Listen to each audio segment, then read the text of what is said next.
get a peep of the new shirt, Sinners. Heck yeah. You guys know I had to get it. I had to get it.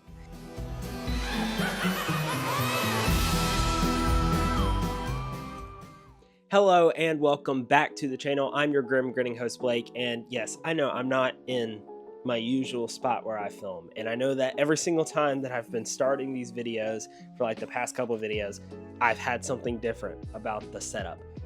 I have a good explanation for that one this time. I'm actually dog sitting for my dad this week, so I'll be here all week, and I thought, well, if I have to record a video, where would be the best place? And for this specific video where I'm talking about movies, I thought what better than to record next to his VHS collection. He's got a lot more than just this, but this is what you get. This video is kind of like a hybrid between a regular video where it's shorter and a ticket booth episode. So it's not going to be an hour long. It's not going to be labeled as a ticket booth episode, but it will be in the ticket booth playlist. So if you're watching the playlist and you only watch the podcast, hi, you're also on the main videos. So now, setting this video apart from a ticket booth episode is I usually have a guest with me to talk about a specific movie or just to talk about movies in general. I don't have one this time. And that's because I actually asked a few people that I know and you guys on TikTok to ask me questions about movies and TV shows so that I can share my opinions. I asked for more than just a yes or no, question. So I've got a couple, and I'm gonna read them off and give you my opinions, and hopefully you guys agree, disagree. Maybe we can have a conversation in the comments or something. Jumping right in, the first question I got is a really good one, actually. I might have put the best first, so who knows. But the first question is, can political narratives work well in films? If not, why? Now, this question was asked by my buddy. I actually just clarified with him what he meant by political narratives because I didn't know if he meant like subtle theming or literal political like movies where actual politics are involved. Subtle theming is what we're going for. I'm gonna say yes, but there is a caveat here. I feel like they can only work in movies if they are written well. Now, here's where I feel like my opinion can be kind of hot, okay? I'm going to use Jordan Peele movies as an example. All of his movies, if not most of his movies, have some sort of underlying theme, underlying message. And I think that at a very base level, his movies are good. And I'm not saying that with the theming, it makes it bad. But let's just look at his movies at a very base level. Take Nope, for example. Alien, coming, abducting people, killing them, whatever. We're getting like a team of people who are trying to capture it to get famous, okay? That's at a very base level what the movie is about. Obviously, Jordan Peele has underlying themes about, animal cruelty and stuff that I've heard about. I feel like I like it, and this is just my opinion. I'm not saying this is bad or not, but I feel like political narratives work best when they are a little bit more subtle than what he's going for. I feel like it was too obvious of a thing, like, about animal cruelty. I feel that you kind of know it, and this is not like one of those same things where it's like, oh, I don't like it being shoved down my throat. I don't care. I prefer it whenever it's a little bit more subtle. And I think on the contrary to that, this movie, Sinners, I feel like it did really well politically, like with the political narratives, where it's about, racism. And here's the thing. It's about, like racism and oppression and stuff like that. Those are very strong themes there. And that's why I said this isn't about, oh, I don't like it being shoved down my throat. Because Nope was like in your face, and it was there. Like, it was about animal cruelty. But it feels to me like they were still trying to kind of put a layer over it so you don't really, you cannot know what it was about. Like they were trying to hide the theme, not hide it. What's the best word for it? I guess the best word for it is like subtle theming. Like I said before, it's subtle theming. They don't outright come out and say, oh, you're animal cruelty with this alien, because Jupe was, using the alien for, they just kind of just it's kind of up to the audience to get to that conclusion. Sinners, on the other hand, they openly talk about oppression. Remick talks about how he, was oppressed in Ireland and all of that stuff, and that's why, vampires need to come, because we're all just family, and, we all live together. There is no, hate, yada yada, stuff like that. Smoke and Stack, they dealt, they bought the juke joint, but the guy that they bought it from was, a KKK member. Like, it's all there. Like, it's all outwardly said. But I don't know, something about the way that Jordan Peele did it. I'm not saying it's bad. I know a lot of people like it. I'm not saying I don't like that movie, because I did enjoy it. I just like the way that Sinners did their political narratives better, because it was like a part of the story rather than something that, like, rather than alluding to something, it was the thing. I hope that makes sense. The next question is a lot less heavy. Best summer movies. Hold on, I might have to figure that one out real quick. Okay, after a lot of thought, I think I will have to say that in terms of best summer movies, it all depends on the person.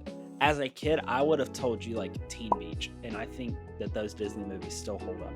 But on the other hand, to think about what movies I think about whenever I think about summer, the first one I've got to say is probably Sandlot. First, it reeks of summer for me. I think about, them going to the fair, playing baseball, it being super hot, other stuff like that. It's just all, I just like those vibes. It's something that whenever it's summertime, I feel like I'm more inclined to watch it then than I am any other season.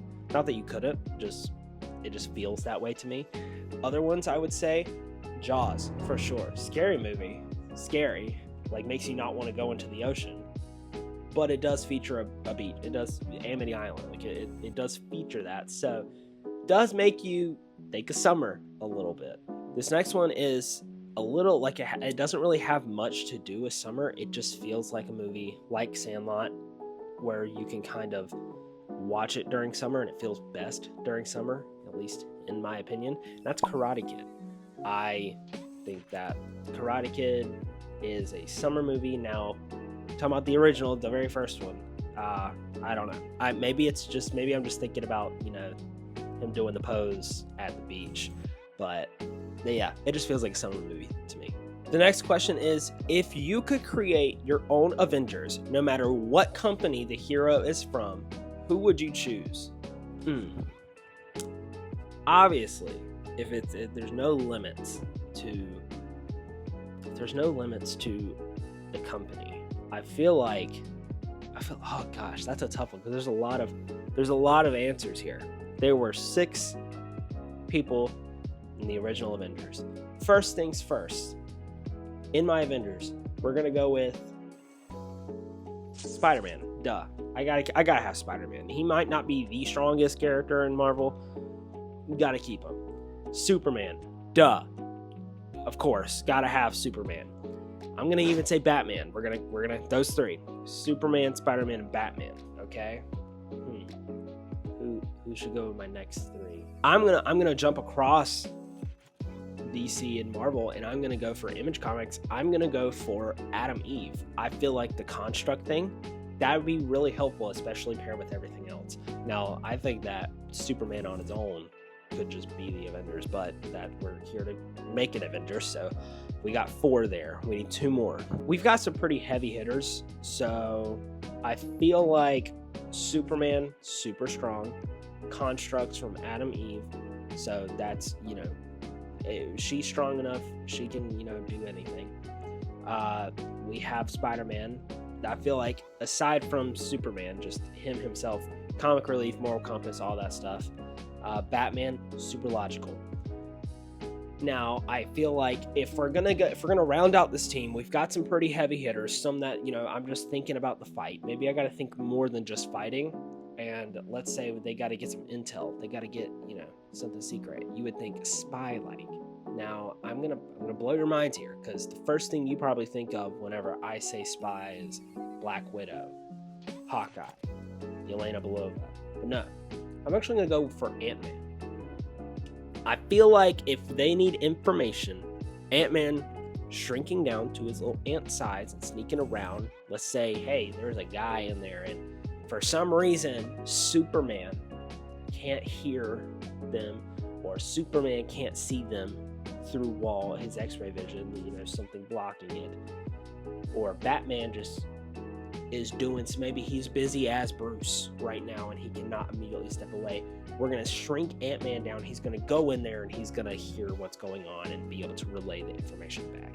Now, I feel like the last person, if things go wrong, now this is proven to be kind of risky for him to do, but the last character I'm going to have is, if things go wrong during a fight,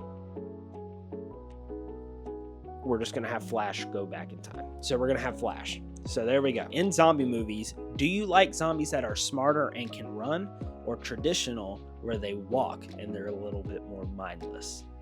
So whenever I think about that, the first two things that I think of, which are opposite ends of the spectrum, are World War Z and Walking Dead. Now, have I seen World War Z? No, I have not seen World War Z, though I can see why those would be scary. Because, I've seen the clips of them, trampling over each other, running at full speed. Those are scary.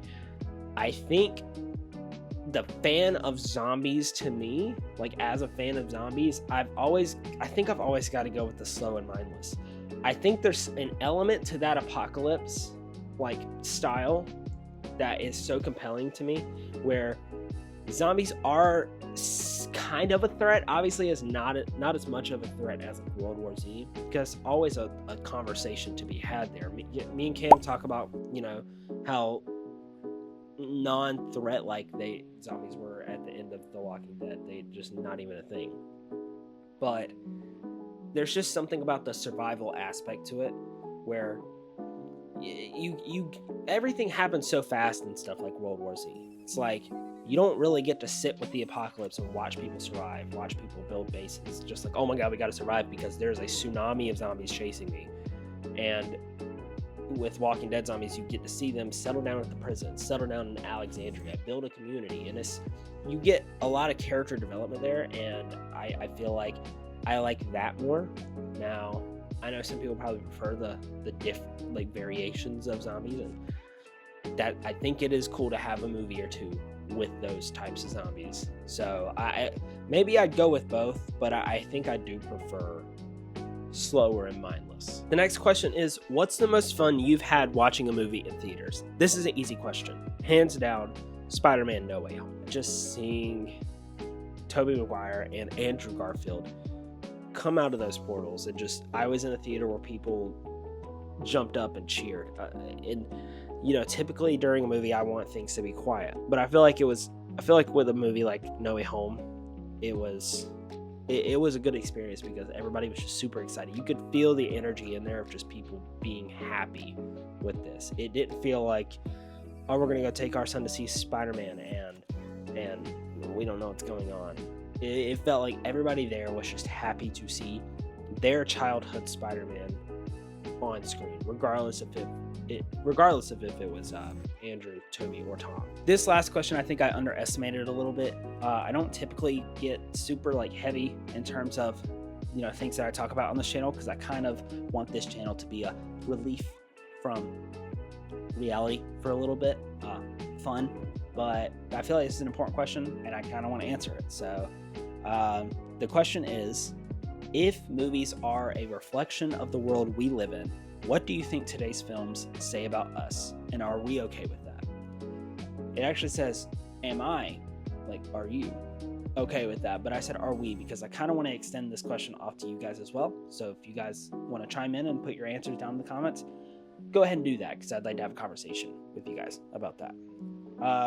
But first off, to answer this question, the thing that I would think about is, if our kids and their kids were to look back at the movies that we're making today and interpret what we as a society are trying to say, I feel like they would get a lot of different things, which I feel like everybody would probably say the same thing looking back at movies in the past.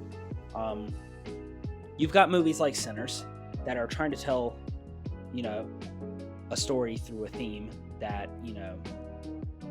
it was prevalent in the past, and maybe the remnants of those things are still present today. So we're telling stories about that, and I feel like that's kind of a reflection of how we are today. It's still kind of there, but I feel like it is true that people do complain about not having original movies, but they don't go to see them. Like, thank God Sinners did well. And I haven't seen Elio and stuff like that, so I don't know if like that movie is good. I've heard good things, I've heard bad things. I don't know. But with that being said, I feel like if people were to look back on our movies now, they would see a lot of remakes and stuff. And I feel like an interpretation that they could take on through the knowledge of the movies that we have today are that I feel like comfort is the creativity now. That people will go see things that they're comfortable with rather than something that somebody took a risk on. Occasionally, we'll get something that somebody took a risk on, original project, and we'll love it.